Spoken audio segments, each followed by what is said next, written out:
Ahmed the Kaligrafer was born in the 17th century to a Muslim family in Constantinople, but died as a Christian Orthodox martyr on May 3, 1682. Since he did not have a wife, and in accordance with Ottoman law, he had a concubine instead, a Christian Orthodox woman from Russia. Another captive, also from Russia, lived together with her and Ahmed. The second slave was an old woman. Both these women were very pious Christians. On feast days, Ahmed would permit the old woman to go to church. Taking the blessed bread or antidoron from the church and back to the house, she would give it to the young woman to eat. The old woman would also bring her holy water to drink. Whenever this occurred, and Ahmed was close to her, he would smell a beautiful and indescribable fragrance coming out of her mouth. He would ask her what she was eating to make her mouth smell so fragrant.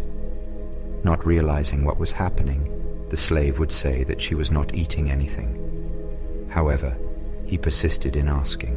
Eventually she told him that she was eating the bread which had been blessed by the priests, which the old woman brought her whenever she returned from church. On hearing this, Ahmed was filled with longing to see the Orthodox Church and how the bread was received.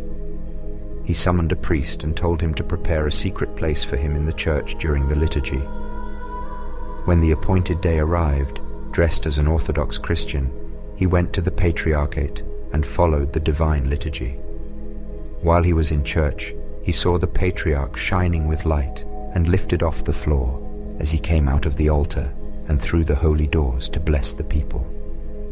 As he blessed, rays of light came from his fingertips, but though the rays fell on the heads of all the Orthodox Christians, they did not fall on Ahmed's head.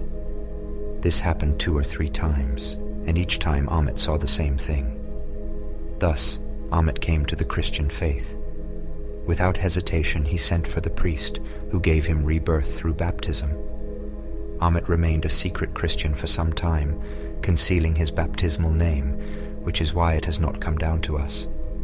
However, one day Ahmed and certain noblemen were eating together. Afterwards they sat talking and smoking, as is the Muslim custom.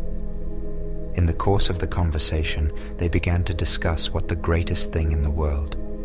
Each gave his opinion. The first guest said that the greatest thing in the world was for a man to have wisdom. The second maintained that woman was the greatest thing in the world.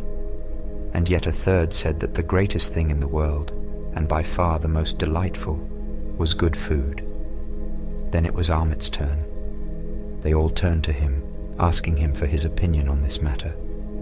Filled with holy zeal, Ahmed cried out that the greatest thing of all was the faith of the Orthodox.